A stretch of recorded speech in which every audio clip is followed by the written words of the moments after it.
get the man himself in here. Let's see here. Mr. Ronnie McDowell, how you doing this morning? Hey.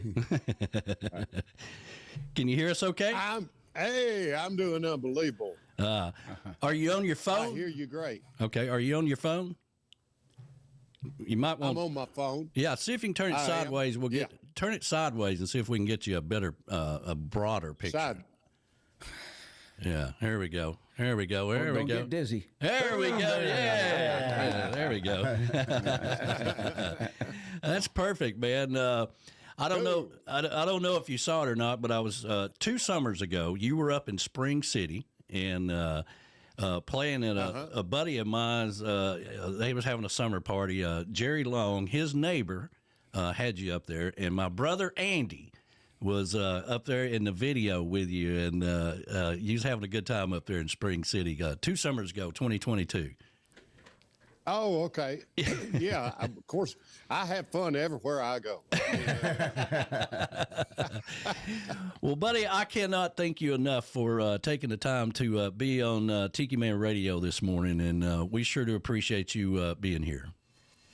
Well, hey, I'm more than happy to be with you, and I appreciate you considering playing Mary Joanna. And I will tell you, it's about a beautiful island girl, and she's in the video. I don't know if you've seen the TikTok video yet, but she is absolutely beautiful, and we have so many people in the video. We have Elvis Presley, we have Johnny Cash, Willie Nelson, Snoop Dogg, and Kid Rock. Oh, wow. That's quite a collection. Of course, all of them are puppets except Kid. Yeah. Well, there you go.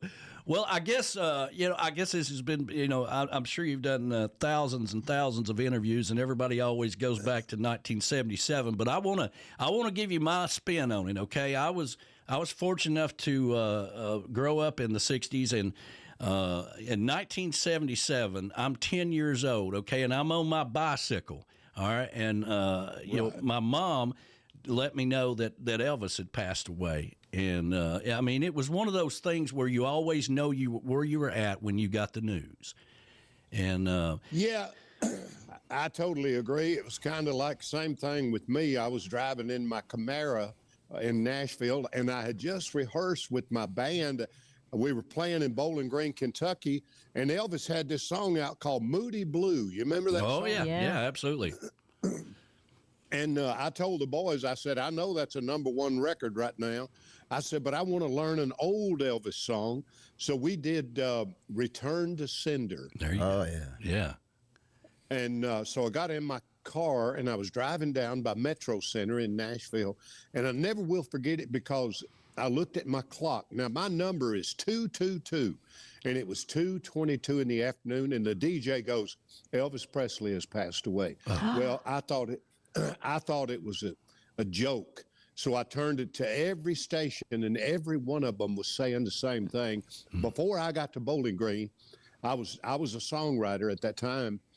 And before I got to Bowling Green, every bit of this just came to me out of the blue. I was barely 6 years old when I first heard him sing. And somehow I knew from that moment on it'd be a lifetime thing. Little did I know, in 1 week from that day, that would sell 1 million records in a week. Wow. Yeah. Wow. And of course, we're talking about the King Is Gone, the song that came out, and that's kind of what I was alluding to. Is that song when that hit the airwaves, and you were unknown at the time or whatever, but you really did heal the world through that song, man. I mean, that was amazing. Well, I have a friend up in Baltimore. He owns the Baltimore Orioles and the world's largest comic book distributorship. But he told me, he said, Ronnie, my life goes like this: God, family, country, and Elvis Presley, and that's it. And he said, I do want you to know that when I heard The King Is Gone, that helped me heal. Yeah. And and exactly what you just said. Yeah, it was an amazing time. I mean, I was very fortunate to grow up with heroes in my lifetime, and you know, John Wayne, Evel Knievel, and of course Elvis. And I had two posters on my wall, and one of them was an Elvis Presley poster, and the other one was one we called the nipple poster, which was Farrah Fawcett. You had that one too? Hey, that was the world's largest selling poster. I think every guy had that poster. Hey, guess what? I had that poster too.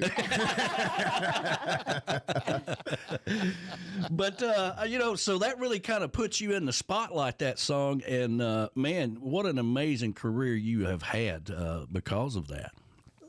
Yeah, you know, thanks to Elvis, I want to tell you a story. When that song hit that afternoon, I dropped by this little AM station 1 mile from Colonel Tom Parker's house in Madison, Tennessee. I walked in and I had an acetate. And I said, would y'all play this? And this girl goes, well, we don't do that just off the street. And I said, well, it's about Elvis Presley. And the DJ heard me and he said, come here. So I went back there and he said, let me hear that. So he listened to it and he goes, you stand right there. I'm going to play this, see if you get any reaction. Now, here's what happened. It wasn't even a fourth into the groove, into the song, and all of his phone lines lit up. And he goes, damn, something's wrong with my phone. and he had to play it for 3 solid hours. Wow. So Channel 5 News called.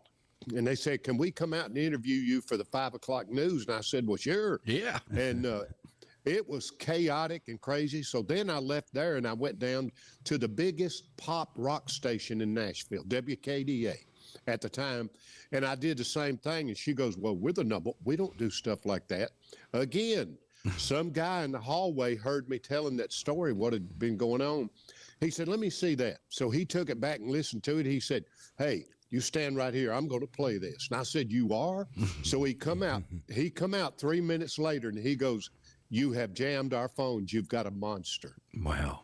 Yeah. That's And that was wonderful. I mean, you know, and, you know, what we do here at Tiki Man Radio for the past 10 years really is we support the independent artists really around the world, you know, and to me, that's kind of what you were doing at the time. You were a songwriter trying to get your name out there, being an independent guy, and all of these artists that we support, they're doing the same thing. They're playing in a bar here, there, whatever, just waiting for that big break, you know?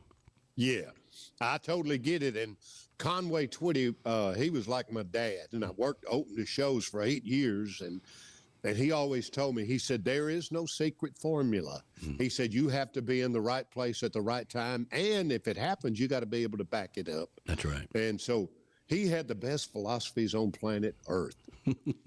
Boy, I tell you, Conway Twitty was a smooth guy, man. I mean, that was what a guy to have a mentor. I'm sure he was a mentor for you as well, right?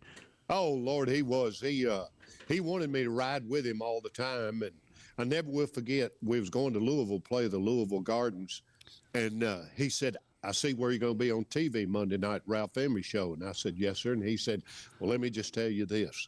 He goes, that camera bears your soul. They're going to know who you are. I said, what do you mean?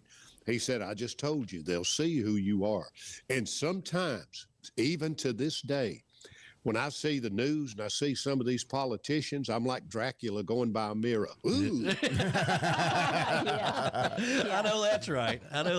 Yeah. Well, you know, it's funny you mention that because one of the things we don't do here is we don't do the news and we don't do politics. And me neither. You know, we don't do any of that because people come here to get away from that, you know, and that's, you know, there's nothing that brings the world together, kind of like what happened to you with that song, than music. In any culture, anywhere you go, anywhere around the world, music brings people together. That's the truth. And last night here at the Donahoe Hotel in Red Bowling Springs, we did a live show.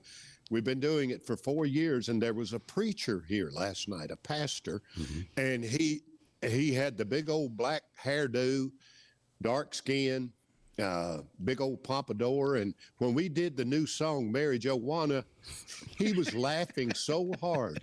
And he come up to me and he goes, Ronnie, that is now my favorite song. And I said, well, let me just tell you this. If I can impress a pastor with Mary Joanna, then I've got a hit. You, my friend, have really made it now. I mean, all that other stuff, 5 million copies of that song, you have really made it now,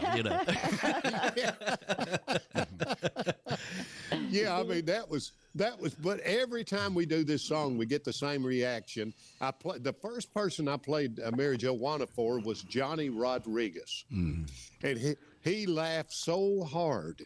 And he goes, do you have any idea what you've done? I said, what do you mean, Johnny? He said, Ronnie, you're going to reach a whole new audience from 14 to 80 with this song. Well, that's what's been going on. It's crazy. But the new video comes out tomorrow. The whole video. I can't wait till you see that. Yeah.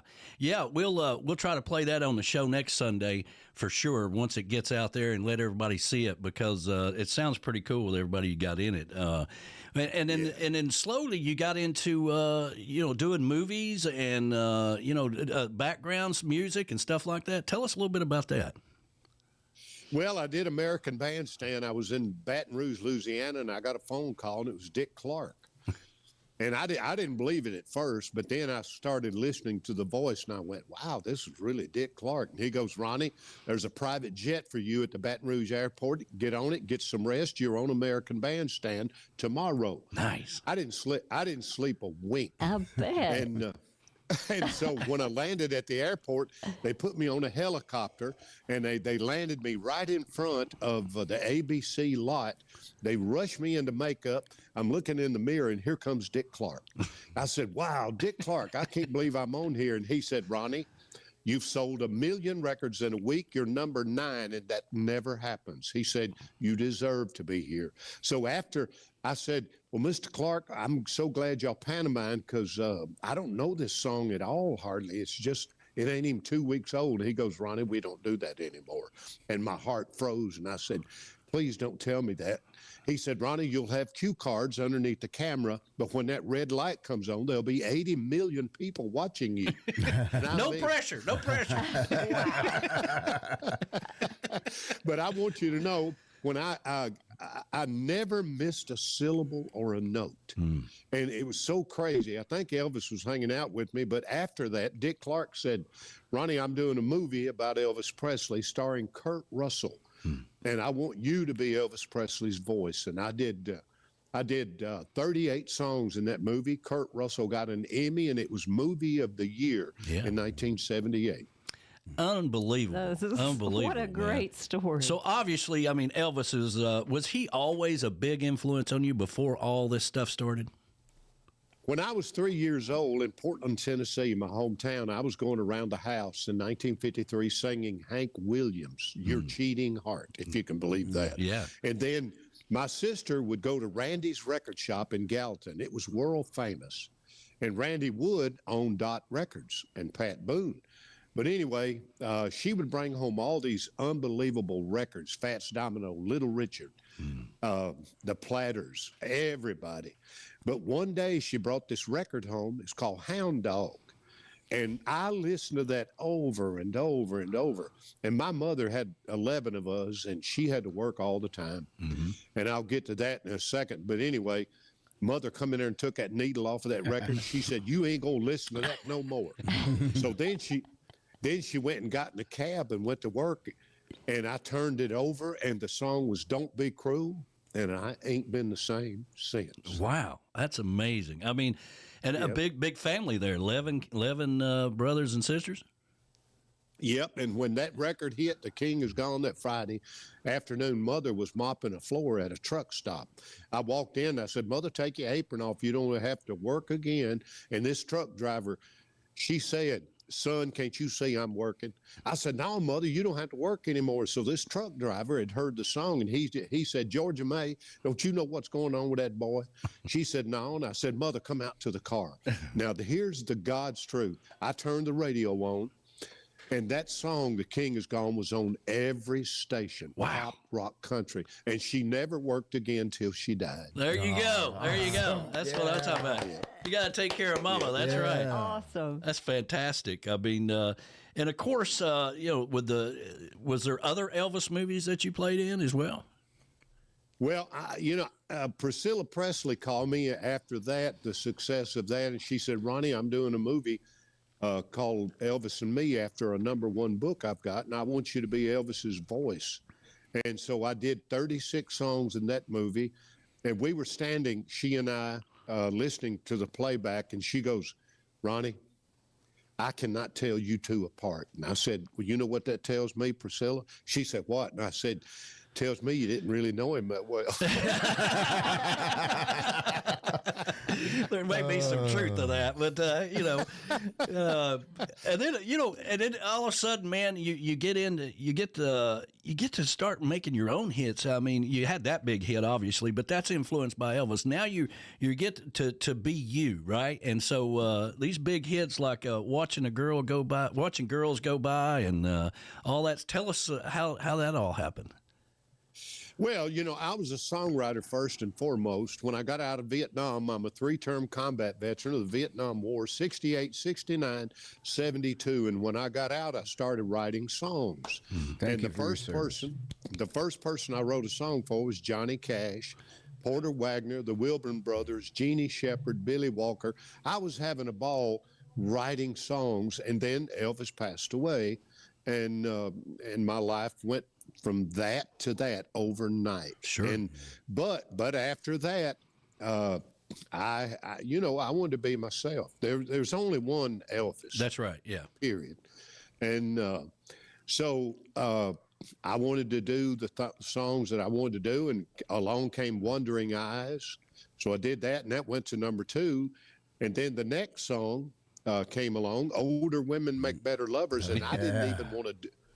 I didn't want to do that song because I thought it was detrimental to women's ego. Mm-hmm. But the writer, Jamie O'Hara, who passed away 2 years ago, he came up to me and he said, Ronnie, my girlfriend's 38 and I'm 30, and I know what I'm talking about. Older women are better lovers.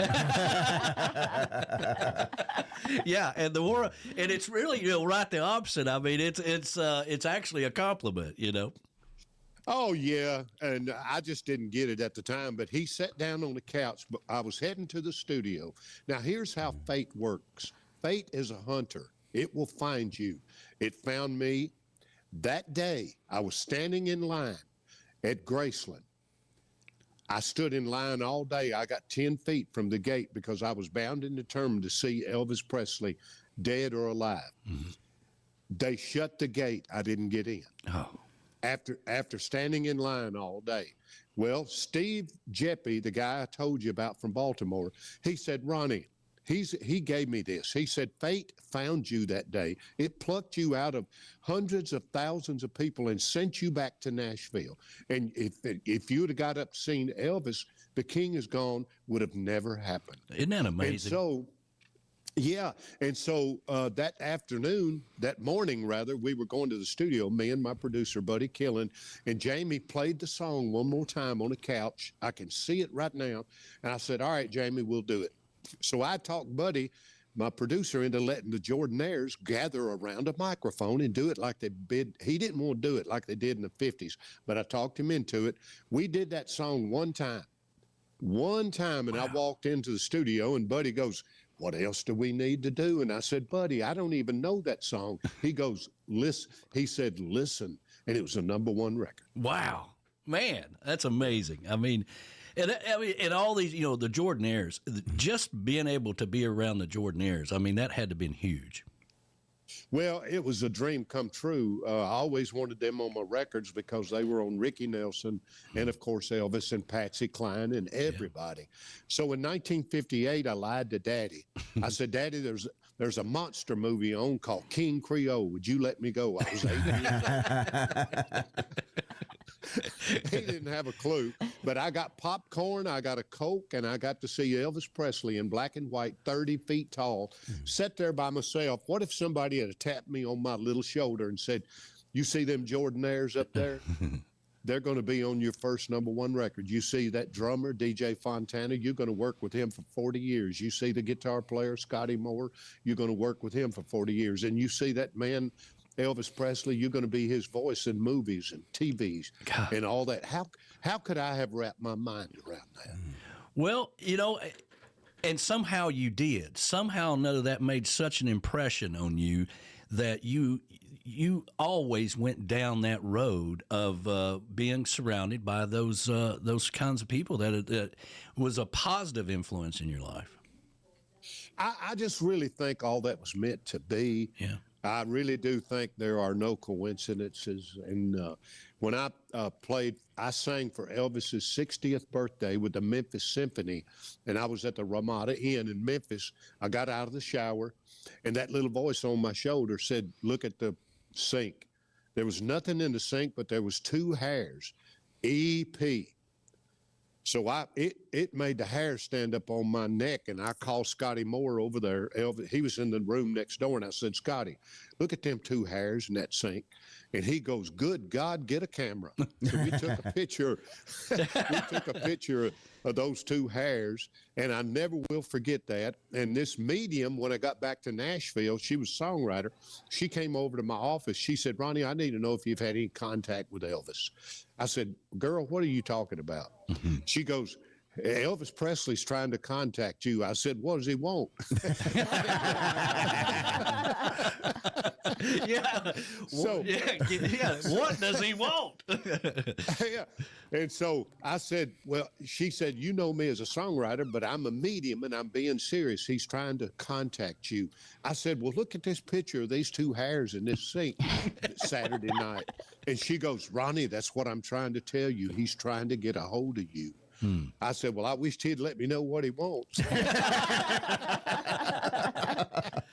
Well, I write a lot about people, and signs. There are signs everywhere pointing the way, but a lot of people can't really pay attention to it.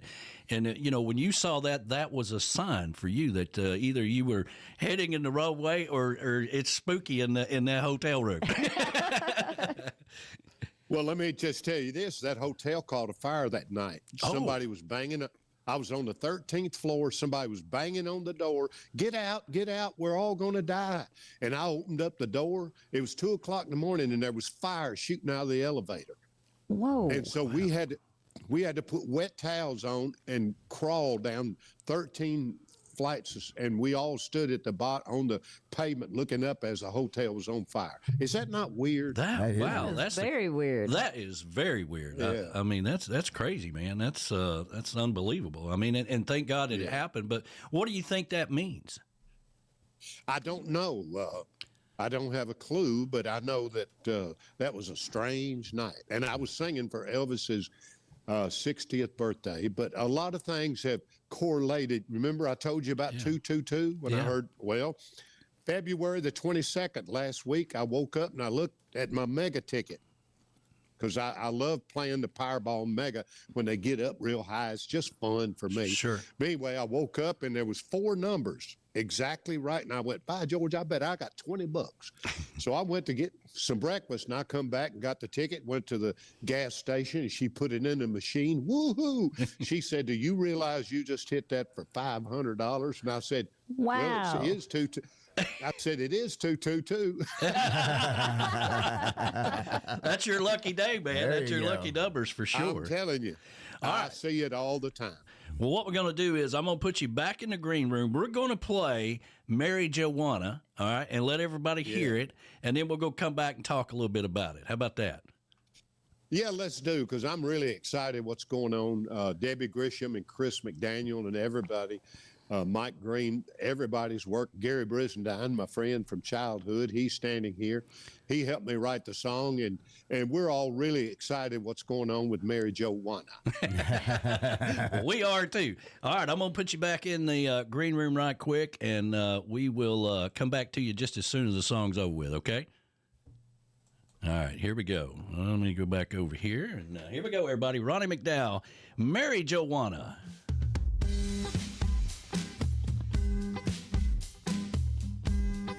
She's smoking hot.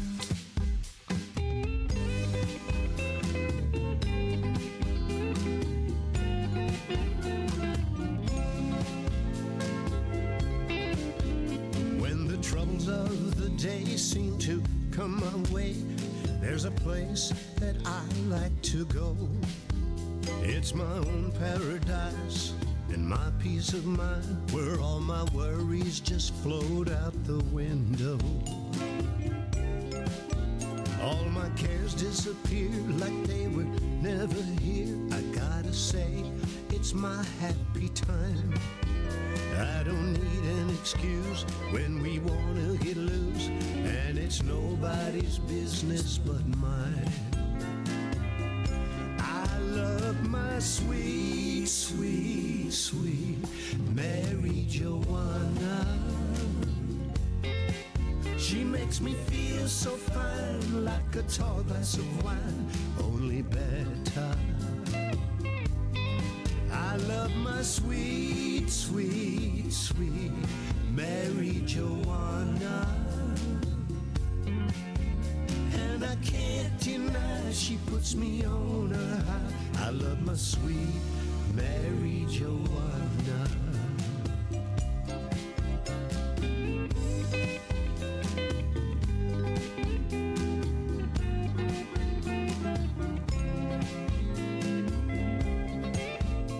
Every moment with her, it's like heaven on earth, especially when I'm feeling blue. She picks me up when I'm down. I won't be wearing a frown. I'll be smiling like nobody's fool. She gets me going, and I like the feeling when I need her. She lights up my day. And I love her bunches, how she gives me the munches. I eat it up like Frito-Lay. I love my sweet, sweet, sweet Mary Joanna. She makes me feel so fine, like a tall glass of wine, only better. I love my sweet, sweet, sweet Mary Joanna.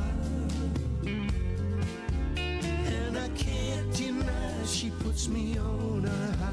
I love my sweet Mary Joanna.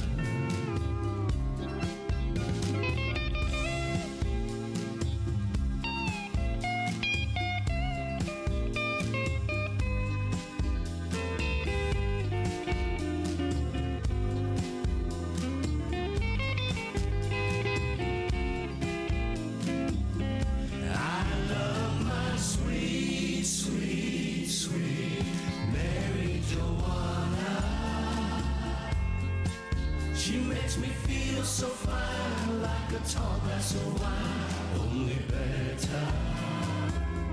I love my sweet, sweet, sweet Mary Joanna. And I can't deny she puts me on a high. I love my sweet Mary Joanna. I love my sweet. She's smoking hot. Mary Joanna. Yes.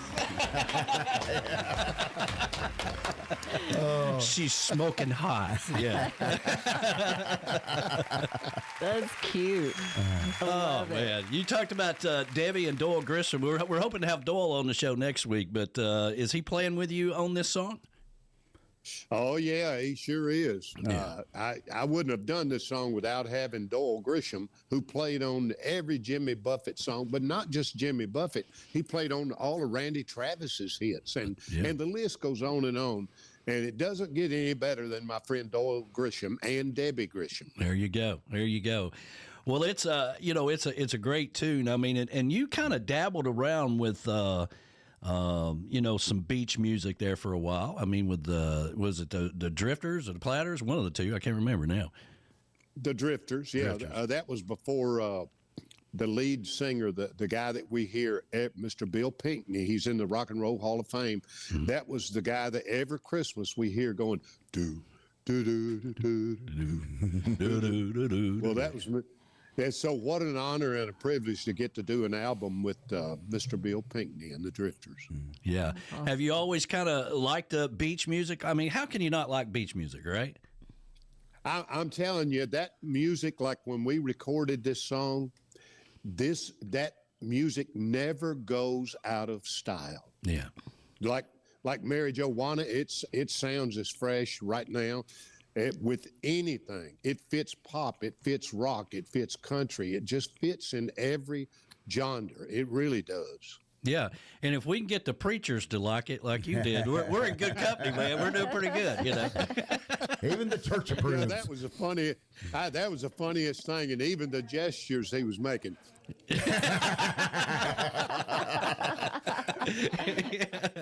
Yeah, I mean, when you're preaching, you talk about, I'm going high up there, you know. But you're go ahead. My favorite line in the song, I love every line, and I'm telling you, my brother passed away the night before the song came to me, and all we ever did, Danny, was laugh and tell jokes. The last thing he did before we put him on a stretcher, I'm a painter, and I painted his son, my nephew, as Barney Fife, the bloodhound of the law. And I showed him that picture, and he laughed, and they put him on a stretcher, and he died in the ambulance. Man. Well, the next night I'm in Shipshewana, Indiana, Amish country, and after the show, and I truly believe this with all my soul, after the show, I'm lying there, and all of a sudden, here comes Mary Joanna and all of the lyric. And I went, where did that come from? And then I went, I know where that came from. There you go. My brother, I really believe that my brother gave me that song because everybody that hears this, even the title, they just laugh. Yeah.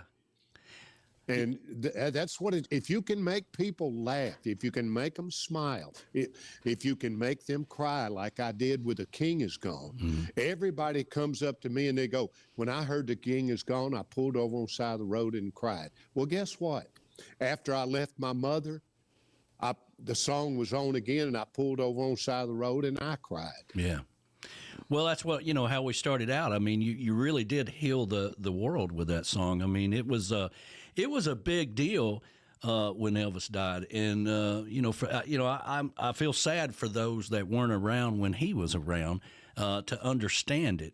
But the thing about music is people are always discovering that music and discovering. New generations come along and they fall in love with it. So it's music lasts forever. Ken Mellons was my special guest last night. And, of course, Ken, rub-a-dub in a tub and jukebox junkie. But anyway, he had his 12-year-old son here. His 12-year-old son, he plays the drums, he plays the guitar, but he got up on stage, and you know what he sang? 3 Elvis songs. There you go. His whole world evolves around Elvis Presley. And I asked Ken, I said, Ken, how did Cash get into Elvis Presley? And they both looked at each other, him and his wife, and they said, Ronnie, we don't know. So is that not amazing? I had a pastor here last night, dressed like Elvis Presley, and Ken, he said, Ronnie, this is my pastor. He's a different kind of preacher, but he's, as you can see, we call him Elvis the preacher. Well, a lot of these people that have been big influences in your life. I mean, my dad was a truck driver, right? So I grew up with the record player full of Teddy Bear and a lot of those truck driving songs. But we had Loretta Lynn. Since we're here in Tennessee, we're just outside of Chattanooga, so. Loretta Lynn and Buck Owens, we watched Hee Haw, and, that's kind of how I grew up. And you listen to the Grand Ole Opry on the radio, and it was a big influence in my life as well. Yeah, I just, when I did, recently, I did the 50th anniversary of Hee Haw. Well, Sam Lavello, who produced Hee Haw all those years, he was still living. And I walked up to him and I said, Sam, I know why you want me on here. He said, why is that, Ronnie? And I said, because everybody else pretty much dead. That's right, yeah. I was on the soundstage last week. Oh, was you? Yeah. He was in Nashville last week, yeah. Yeah. So anyway, I had a ball doing that, but I never will forget the first time I did it. I was in the cornfield with Roy Acuff, And, you know, we did it. I've searched the world over and I thought I found true love. You met another and You were gone. But anyway, Roy Acuff spit in my face so much, but I think he double spit. Well, one of my favorite sayings is, "For everything you win, you lose something." So you lost a little bit there with a little spit, yeah. Well, I can say I've been spit in the face by Roy Acuff. and I never will forget, I was on the couch on Ralph Emery one night, and Roy Acuff lived at the Opryland in a little house. They had him a little house. And Ralph said, "Ronnie, who'd you listen to in country when you was growing up?" And I said, "Hank Williams, Roy Acuff." Yeah. And so 5 minutes later, here comes Roy Acuff, and he just not announced or anything. He just sat down on the couch beside me, and he kept looking at, because he's a little shorter than me, and he kept looking up at me. I said, "Hey, Mr. Acuff, how you doing?" He said, "Son, I was watching you, and I heard you like my music." And I said, "Are you kidding me? It don't get no better than the Wabash Cannonball." And he said, "Well, I brought you a Roy Acuff knife, and I still got it." Oh, there you That's go. cool. Well, I was always amazed by Roy Clark's guitar playing. I mean, that man could play the fire out of a guitar, you know. Him and Jerry Reed. I was with Jerry I love Reed Jerry Reed. in Birmingham with Marie Osmond. Now that's a trio. Yeah. Me and Jerry. And Marie was the big star that night, but me and Jerry rode over in the car together, and we was in the back seat. He said, "You want to hear my Elvis story?" And I said, "Of course I do." Sure. He said, "I was fishing on Old Hickory Lake." He said, "This boat come up and said, 'Jerry, you need to get down to the studio right now.' He said, 'Elvis wants you to play on Guitar Man.'" Well, Jerry Reed wrote Guitar Man. Yeah. And Jerry said, "Now, Ronnie, I was like you." He said, "I never laid eyes on this guy." He said, "But I walked up to him and I looked at him like that. And then I went over and looked at him like that. And I looked at him like that. And he finally looked at me and said, 'Hey, man, you making me uncomfortable.'" And Jerry goes, "I can't help it. You're the prettiest SOB I've ever seen in my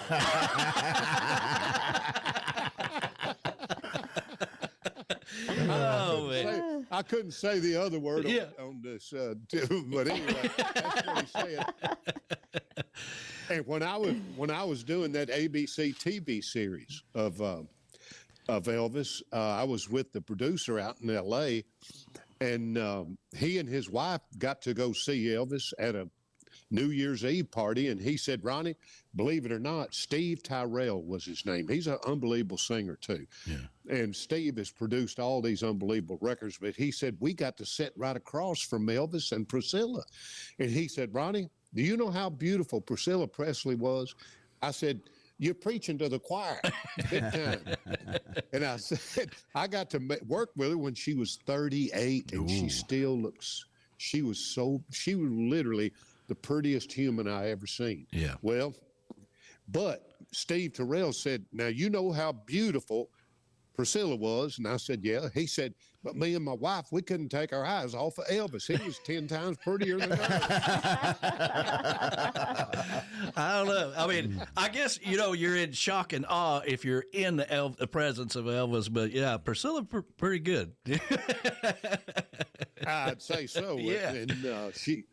And I was just with her recently, and we were really good friends. And matter of fact, I did a painting of her, not of her, but Lisa and her grandson at the old house in Tupelo. And when they passed away. Yeah. Sad. Yeah, it is sad. You still live in Tennessee? Yeah. In 1987, I was living in my hometown of Portland. As I said, on Hee Haw in the cornfield, population 3,476. Say, Luke, but it's a lot more than that now. Yeah. But anyway, so one day I got a phone call, and I was on the road with Conway, and he said, "Hey, you need to get down here closer to me." And the next day, I went down to Hendersonville. I pulled up to this old house, farmhouse, and the guy was standing in the driveway, and I said, "Hey, you wouldn't want to sell this place, would you?" He said, "Son, me and my wife are getting a divorce. I'll sell it to you today. I bought it the next day. Wow. There you go. I mean, everything happens for a reason. Some I things mean, are just meant to be. man, I mean, There is no coincidences. well, like I said, we're just outside of Chattanooga and Harrison Bay on the lake. So if you ever come to Chattanooga, we'd love to get you in the studio here. I love Chattanooga. Conway and I played there many times at the that theater there, but also, you know, the park there in Chattanooga. I played there for like 20-something years. Wow. I never will forget. I can't even think of the name of it now. It's right there in Chattanooga. It's still there, I think. Yeah. But I Coolidge played there a Park? long Is it time. Coolidge Park? No. It's on this side. Can't even, no, it's going toward Atlanta. You're talking about Lake Winnipesaukee. Lake Winnie. Yeah, Lake Winnie. Yeah. Okay. Yes, you did. Yeah, that's right. Yeah, they used to have and I think they still do have the It stage was there. the Juke Junction. Juke Junction stage. Yeah. Jukebox Junction stage, yes. That's I right. remember that. I played there for like 20 years. I thoroughly enjoyed that place. You know, that's still in the top 5 of the country of still wooden roller coasters left in the world. That's right. Wow. That place opened in the it's- 20s. Yeah, it opened in the early 1900s, didn't it? Yeah. Well, early 1920s. 21, I think. Yeah. Yeah, my mother, she was 13 years old, and she married my dad. He was 21. It was 1933. My grandfather could not afford to feed his children, all of them. So he let my dad, who was hauling fruit out of Florida, they stopped in Chattanooga, spent their honeymoon night at the Eastern Hotel. It's not there anymore. Yeah. And Mother told me, she said, I locked myself in the bathroom. I wouldn't come out all night. I said, Mother, that may be true, but you finally come out because you had 11 of them. Yeah, I mean, there's a point around the Christmas day, you know, where you say, "Well, Mama, we know you got over your shyness pretty quick. We're all here." Yeah, we're all here. So I have a lot of connection to Chattanooga, but she said the next morning on the elevator, we were going down this elevator, boy, looked at your dad and said, Sir, did you and your little daughter have a good night's rest? But I mean, you know, I've got grandchildren, you know, that are that age, and I look at them and I go, I just, that is crazy that people did that back in those days. Yeah. But you know, my friend Jerry Lee Lewis, he married his 13-year-old first cousin. Yeah. Yeah. And of course, Loretta Lynn, she was like, what, 14 when she married Dude? 14. 14, yeah. 14. Yeah. Yeah. So, I mean, that's just kind of, you know, but the world was smaller then. And, you know, you know, like my grandmother and grandfather, they both lived to be, one was 102 and 104 when they passed away. And all they ever knew was each other because they grew up, joined farms together, you know, and they farmed their whole life, you know. So it's kind of like Jimmy Carter and Rosalind, you know, they grew up side by side, you know. So it's amazing, you know, how the world was a lot smaller and simpler back then. Oh, yeah. It wasn't as many people. Yeah, that's for sure. Well, buddy, I can't thank you enough for taking time to be here, and I love the song. I've got it playing in the station here, and you know, we'd love to have you come through here sometime whenever you're coming through Chattanooga. Dan, I would love to do that, and I really appreciate you playing Mary Joanna because we're doing it grassroots, the way we're doing it, and that's the way I want to do it naturally and let it happen. And I just re-signed with Curb Records 2 months ago. Wow. And Mike Curb and I, we signed together. I signed with him in '84, so I just re-signed with him. And you know, I'll be 74 the 25th of this month, and so I think I have been the most blessed soul on the planet, but not because of any of that. In 1968, when I landed in Saigon, I was 18. I went in with Jimmy Dale Hunter and Raymond Wright. They didn't get to come back. They died at 18 years old. And that's why I'm truly blessed. Yes. Yeah. Well, you know, thank you for everything that you've done, you know, your service. Thank you for healing the world with that song. And thank you for just making people smile and have a good time everywhere you go. You know, you are a class act. Well, thank you. And, you know, Mary Jo, does that. It makes people smile and laugh. Exactly. Even a pastor. Well, I got to tell you, Mary Joanna is words on a piece of paper without you. Okay, so you really take it to another level. So we really appreciate you being a part of it this morning. Well, I appreciate you, and I just did the Ray Stevens show, and I'll leave you alone. And the producer grabbed my arm just before I went out there, and he said, Ronnie, would you please talk to Ray? We can't get nobody to talk to him. And I said, man, I ain't got no problem with that. So halfway through the interview, Ray Stevens, he leaned back, and he goes, you sure do talk a lot. Now, this is live on TV. I said, well, Ray, I said, your producer told me to talk to you when I come out here. And he goes, yeah, but you talk a lot. Well, when I was talking to Debbie about getting you on the show, right? Originally, we were talking about having you and Doyle, and I'm like, no, that's not going to work. We're gonna have to do these two separate interviews, or we won't ever be able to get to the the story of everything. Well, I just appreciate y'all more than you know, Danny. Thank you for having me on Tiki Man Radio. I think, and you know what better radio program to have Mary Joanna on than yours? That's right, buddy. Exactly. Ronnie, I got a question. Did you ever play Branson, Missouri? Oh. I did many, many times. As a matter of fact, I'm going to be there this month at my friend Dick Clark's American Bandstand Theater. Sure. Yeah. Cool. We used to have a condo there. That's why I'm asking. Well, there you go. Yeah. This is Flaz and B-Dog. B-Dog has a show on Wednesday called Tropical Country. All right. So we might. Oh, wow. That song will be on the playlist. There we go. There we go. Perfect. Thank you. Yeah. All right. And of course, the hippie chick, the lovely hippie chick over here, she's a big fan as well. So we're going. Well, thank you. We're going to let you fly, man. Keep smiling, and thank you for everything you do. Okay. Hey, thank y'all. Appreciate you. All right, man. We'll see you down the road. All right, buddy. Okay.